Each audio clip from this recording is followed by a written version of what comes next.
Balloon bells. अरे ये क्या हो रहा है?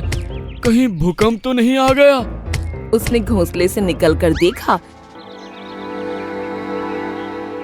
रामू हाथी, इस पेड़ पर मेरा घोंसला है, रुक जाओ वरना वो टूट जाएगा। अरे किसी दूसरे पेड़ पर घोंसला बना लेना, लेकिन मैं नहीं रुक सकता। मैं इस पेड़ को गिराकर ही रहूंगा। एक जंगल में रामू नाम का एक हाथी रहा करता था, जो बेहद शरारती और क्रूर था।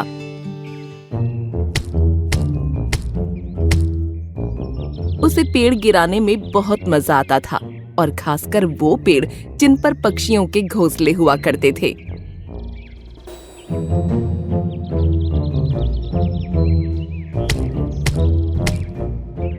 अरे रामू हाथी, मेरा घोंसला खिसक रहा है, रुक जाओ नहीं तो नीचे गिर जाएगा। मुझे मत रोको, मैं तो पेड़ को गिरा रहा हूँ। मुझे तुम्हारे घोंसले से कोई मतलब नहीं। रामू हाथी लगातार टक्कर मारता रहा, और तभी टीनू का घोंसला जमीन पर आ गिरा। वो हंसता हुआ वहां से चला गया, और टीनू चिड़िया रोती रह गई। इसी तरह उसने जंगल में सैकड़ों पक्षियों के घोंसले तोड़ डाले थे। इसी जंगल में एक अपाहिज तोता भी रहता था, जिसका कोई घोंसला नहीं था। उसके पास कालू कौवा आया और बोला, मिट्ठू, कैसे हो तुम? हाँ, मैं तो अच्छा हूँ, तुम कैसे हो? मैं भी ठीक हूँ। और बताओ, इस पेड़ पर क्या कर रहे हो? मैं सोच रहा हूँ कि इस पेड़ पर अपना घोंसला बनाऊं, लेकिन मैं तो अपाहिज हूँ, भला कैसे बना पाऊंगा? अच्छा हुआ कि तुम आ गए। दोस्त, आओ मेरी घोंसला बनाने में थोड़ी मदद कर दो। अरे वो असल में आज मुझे मेरी कवि से मिलने जाना है, अगर नहीं गया तो वो नाराज हो जाएगी। अरे लेकिन उसकी बात को बीच में ही छोड़कर वो वहाँ से उड़ गया। ये भगवान, आखिर तूने मुझे अपाहिज क्यों बनाया? अब मैं अकेला घोंसला बनाऊंगा तो मुझे महीनों लग जाएंगे। मिट्ठू ने थोड़े आंसू बहाए, लेकिन फिर हिम्मत करके अपने काम में लग गया। उसने धीरे धीरे पेड़ की डंडियां जमा करना शुरू की, जिनमें तकरीबन 25 दिन लग गए, और 1 महीने की कड़ी मेहनत के बाद उसने अपना घोंसला तैयार कर लिया। शुक्र है, आखिरकार मैंने मेरा घोंसला बना ही लिया। वो अपने घोंसले में बैठकर आराम करने लगा। उसके चेहरे पर अजीब तरह की खुशी थी। धीरे धीरे कई पक्षी और जानवर उसके पास जमा हो गए। वाह मिट्ठू, तुमने साबित कर दिया कि चाहे कैसी भी समस्या हो, अगर हम हिम्मत के साथ मेहनत करें तो हर नामुमकिन काम भी मुमकिन कर सकते हैं। इसी तरह सभी के मुंह से उसकी तारीफ में शब्द निकल रहे थे। शाम होने तक सभी अपने अपने घरों में चले गए, और मिट्ठू भी सो गया। सुबह सुबह अजीब तरह की धम धम से मिट्ठू की आंख खुल गई। अरे ये क्या हो रहा है? कहीं भूकंप तो नहीं आ गया? उसने घोंसले से निकलकर देखा तो रामू हाथी पेड़ को टक्कर मार रहा था। रामू हाथी, इस पेड़ पर मेरा घोंसला है, रुक जाओ वरना वो टूट जाएगा। अरे किसी दूसरे पेड़ पर घोंसला बना लेना, लेकिन मैं नहीं रुक सकता। मैं इस पेड़ को गिराकर ही रहूंगा। आसपास कई जानवर जमा हो गए।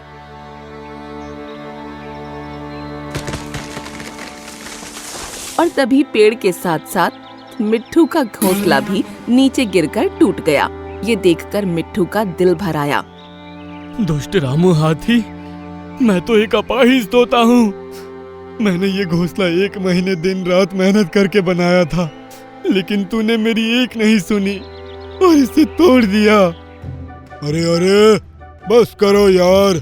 मैं इस जंगल के हर पक्षी से कहता हूँ कि अपने घोंसले मजबूत बनाओ, ताकि वो पेड़ गिराने पर टूटे नहीं और तुम लोग उन्हें सही जगह ले जाओ। अगर ऐसे ही नाजुक घोंसले बनाते रहोगे तो मेरे पेड़ गिराने पर तुमको अपना घोंसला टूटते हुए देखना ही पड़ेगा।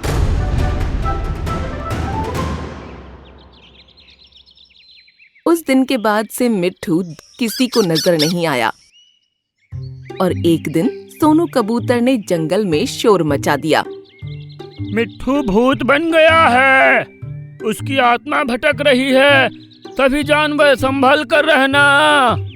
धीरे धीरे ये बात पूरे जंगल में फैल गई और रामू हाथी तक पहुंची। मिट्ठू कहीं भाग गया है और ये पागल बेकार में उसकी आत्मा के भटकने की खबर फैला रहा है, जैसे मैं डर जाऊंगा। अगले दिन रामू हाथी तालाब के पास वाले बगीचे में गया, जहाँ कई जानवर और पक्षी मौजूद थे।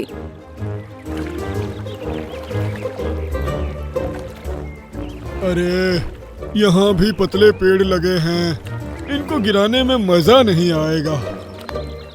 अब पेड़ों को गिराना छोड़ दो रामू हाथी, वरना मिट्ठू की आत्मा तुमको जिंदा नहीं छोड़ेगी।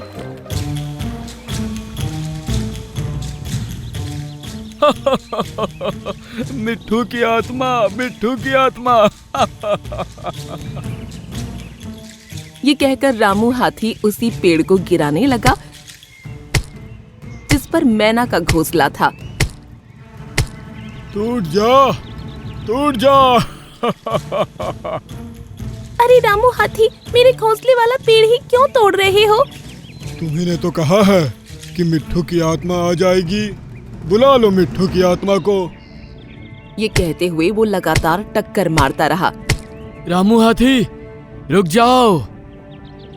ये आवाज कहाँ से आ रही है? तभी सबने देखा कि उसी पेड़ पर मिट्ठू आ बैठा है। तुम्हारी इसी दुष्टता की वजह से मेरा घोंसला टूटा था और उसके गम में मेरी जान गई थी। अगर नहीं रुके तो मैं तुमको अभी के अभी तुम्हारी दुष्टता की सजा दे दूंगा। ओहो, तो तुम मर चुके हो और मेरे सामने तुम्हारी आत्मा है? तो ठीक है, आत्मा हो तो मुझे सबक सिखाओ ना, विनती क्यों कर रहे हो? ठीक है, तो अब देखो। उसके इतना कहते ही रामू हाथी हवा में ऊपर उठ गया। अरे बाप रे, मैं हवा में कैसे जा रहा हूँ? सभी ये देखकर हैरान रह गए। रामू हाथी हवा में उड़ता हुआ तालाब के ठीक ऊपर जाकर रुका। अब मैं तुमको पानी के अंदर गिरा दूंगा और तुम इसी के अंदर डूबकर मर जाओगे। अरे नहीं मिट्ठू, मिट्ठू मुझे माफ कर दो, माफ कर दो। अरे मुझसे बहुत बड़ी गलती हो गई कि मैंने तुम्हारा घर तोड़ा और तुमको बेघर किया। अब भला मैं तुमको क्यों छोड़ूं? तुमको तो अब मरना ही पड़ेगा। मैं तुमको तो वापस नहीं ला सकता, लेकिन वादा करता हूँ कि जितने भी पक्षियों के घोंसले मेरी वजह से टूटे हैं, मैं उन सभी को घर बनाकर दूंगा और अब कभी किसी पेड़ को नहीं गिराऊंगा। प्लीज मुझे छोड़ दो। इतना कहते ही रामू हाथी जमीन पर आ गया। जाओ, जाकर टीनू चिड़िया को एक नया घोंसला बनाकर दो। हाँ हाँ, मैं अभी जाता हूँ।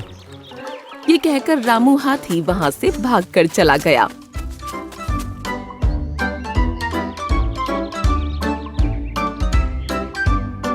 मुझे माफ कर दो टीनू, तुम्हारा घोंसला मैंने तोड़ा था, उसके बदले मैं तुमको नया घोंसला बना कर दूंगा।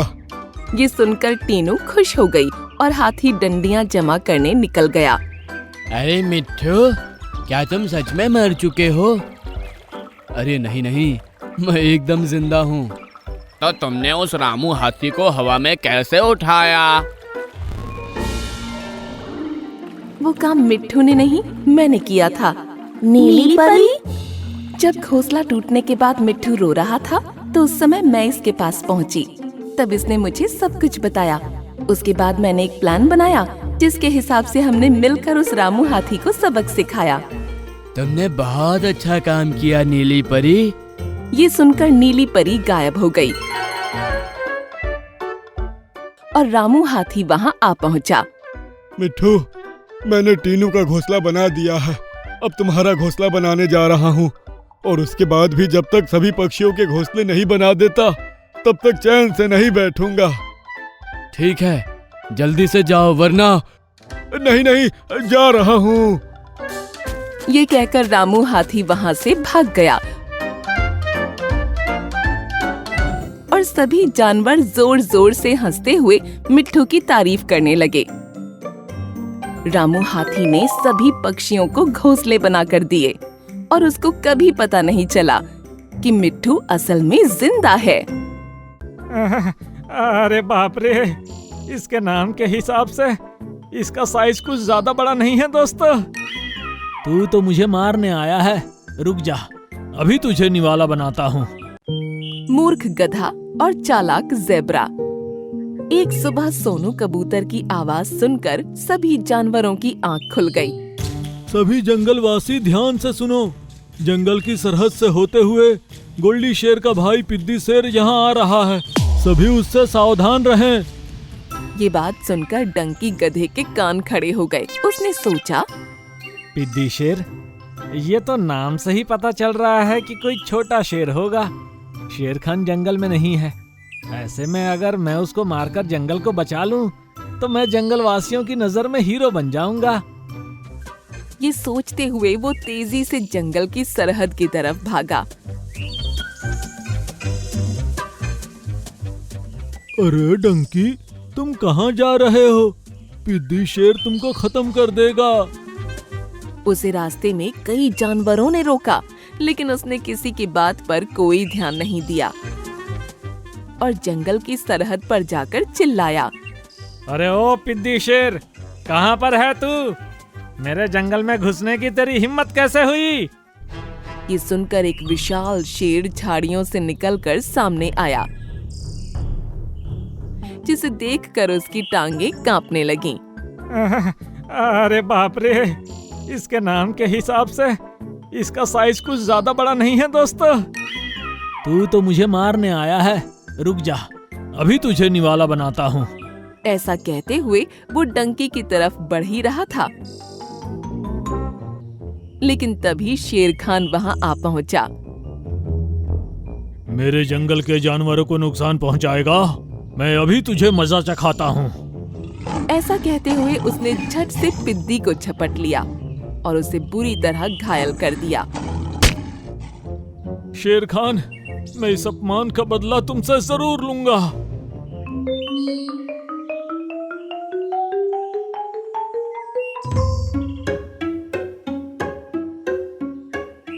डंकी, आखिर तुम्हें गधे होकर उस शेर से लड़ने क्यों आए थे? उसका नाम पिद्दी था, तो मैंने सोचा कोई पिद्दी सा शेर होगा, लेकिन वो तो पूरा सांड निकला। ये सुनकर शेर खान ठहाका लगाकर हंस पड़ा।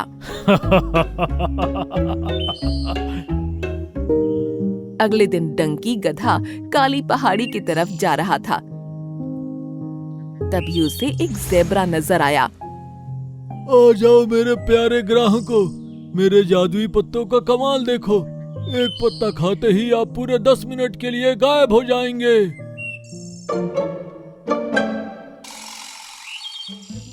क्या कहा? एक पत्ता खाते ही 10 मिनट के लिए गायब? मतलब मुझे कोई देख नहीं पाएगा? हाँ हाँ, नहीं देख पाएगा, चाहो तो खाकर देख सकते हो। ठीक है, अभी खाकर देखता हूँ। ये कहकर उसने एक पत्ता खा लिया और तभी वहाँ मौजूद 2 खरगोश चिल्ला उठे। अरे अरे, ये गधा कहाँ गायब हो गया? अभी तो यहीं पर था। अरे, क्या मैं सच में तुम दोनों को दिखाई नहीं दे रहा? अरे डंकी, इन दोनों को ही नहीं, तुम मुझे भी नजर नहीं आ रहे हो। कहाँ हो तुम? ये सुनकर डंकी खुशी से उछल पड़ा। अब तो मजा ही आ जाएगा। डंकी, 10 मिनट पूरे हुए, अब तुम नजर आने लगे हो। ठीक है, मुझे 2 पत्ते और दे दो। ले लो, तुम पहले ग्राहक हो, इसलिए बिल्कुल मुफ्त। वो 2 पत्ते लेकर डंकी वहाँ से निकल पड़ा। इस तरफ शेर खान जंगल में टहल रहा था। तभी एक गुफा से उसको आवाज आई।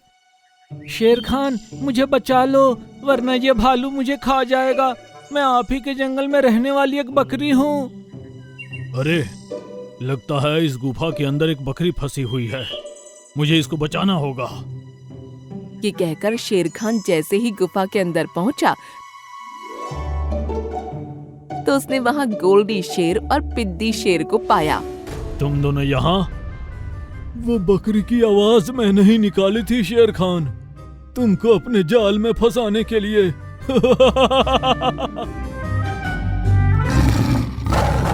शेर खान कुछ करता इससे पहले ही दोनों शेरों ने उस पर हमला बोल दिया। सोनू कबूतर जो वहाँ से गुजर रहा था, उसने शेर खान के चीखने की आवाज सुनी। अरे ये तो शेर खान की आवाज है। वो जल्दी से गुफा के अंदर घुस गया तो उसे शेर खान पिंजरे में कैद नजर आया। तुम दोनों ने मुझ पर एक साथ हमला करके धोखे से मुझे फंसाया है। एक एक करके अगर लड़ने आते तो मैं तुमको दिखा देता कि किसमें कितना दम है। वो बात हमें पता है शेर खान, इसलिए तो तुम पर मिलकर हमला किया। हे भगवान, शेर खान की जान खतरे में है, मुझे शेर खान को बचाने के लिए कुछ करना पड़ेगा। सोनू कबूतर ने जल्दी ये बात पूरे जंगल में फैला दी और सभी जानवर एक जगह इकट्ठा हुए। हमें शेर खान को बचाना होगा। कौन सा ऐसा जानवर है जो दो शेरों का मुकाबला कर सके? वो सभी आपस में मशवरा करने लगे, लेकिन किसी की भी हिम्मत नहीं थी कि वो गुफा के अंदर जाकर उनका मुकाबला कर सके। तभी गधे ने सोचा, यही सही मौका है। बड़े बड़े डायलॉग मारकर शेर खान को बचाने के लिए निकल जाता हूँ। गुफा के अंदर जाने से पहले पत्ता खाकर गायब हो जाऊंगा और शेर खान को आसानी से आजाद करा लूंगा। उसके बाद मैं जंगल का हीरो बन जाऊंगा। तुम सभी बस आपस में बकवास करते रहो। मैं मेरे राजा शेर खान को बचाने के लिए जा रहा हूँ, वो भी अकेला। ये सुनकर सभी जानवर हैरान रह गए। गधे ने अपनी चढ़त होते देखी तो जोश में आया और गुफा की तरफ भाग निकला। गुफा के अंदर जाकर उसने देखा कि शेर खान पिंजरे में कैद है और दोनों शेर वहीं खड़े हैं। ये क्या? शेर खान को बचाने के लिए एक गधा आया है। ये गधा ही अभी तुम दोनों के सामने से शेर खान को बचा कर ले जाएगा। हाँ, ऐसा करने वाला है तू? तभी डंकी ने अपनी पीठ पर रखे हुए पत्ते को जमीन पर गिराया और उनके सामने ही उसे अच्छे से चबाया। वो दोनों डंकी को हैरानी से देखते रहे। बोलो, हवा निकल गई ना? अब तुम मुझे देख नहीं सकते। ये कहकर वो शेर खान के पिंजरे के पास गया और उसे खोलने लगा। तभी गोल्डी बोला, तुम्हारे जंगल में कैसे कैसे कार्टून भरे पड़े हैं शेर खान, मुझे तो हंसी आ रही है। ये कहकर उसने डंकी को एक पंजा मारा। ये क्या? तुम मुझे कैसे देख सकते हो? मैंने तो पत्ता समय पर खाया था। पिंजरे में जाकर आराम से सोच लेना। नहीं भाइयों, डंकी एक गधा होकर शेर खान को बचाने गया है और हम सभी जानवर इतने सारे होने के बाद भी डरे हुए बैठे हैं। हाँ, हमें भी उसकी मदद के लिए जाना चाहिए। चलो! सभी जानवर इकट्ठा होकर गुफा की तरफ निकल गए। भाइयों, अपने कदम को रोकना नहीं, हमें शेर खान को बचाने में डंकी की मदद करनी है। वो सभी एक साथ गुफा के अंदर पहुंच गए। अरे ये क्या डंकी, इतने बड़े बड़े डायलॉग मारने के बाद यहाँ आकर शेर खान के साथ ही कैद हो गए। अरे बाप रे, इतने सारे जानवर। गैंडे ने गोल्डी को टक्कर मारी और हाथी पिद्दी को। अरे बाप रे! अरे वाह दोस्तों, इन सभी ने मिलकर उन्हें खूब मारा और आखिरकार वो दोनों भाई वहां से भाग निकले। हम दोबारा जरूर आएंगे। उनके जाने के बाद जानवरों ने शेर खान और डंकी को आजाद कराया। आप सभी का धन्यवाद। जो आपने हिम्मत करके मुझे बचाया। डंकी, इतने लंबे लंबे डायलॉग क्या तुमने यहाँ आकर कैद होने के लिए मारे थे? मैंने तो जादुई पत्ता खाया था, ना जाने कैसे मैं गायब नहीं हो पाया। जरूर तुमने वो जादुई पत्ता उस जेब्रा से लिया होगा, है ना? तुमको कैसे पता? जेब्रा और 2 खरगोश मिलकर ऐसे ही सबको गधा बना रहे हैं, और तुम तो पहले से ही गधे हो, अब और ज्यादा बन गए। ये सुनकर डंकी ने सर नीचे किया और सभी जानवर खिलखिलाकर हंस पड़े।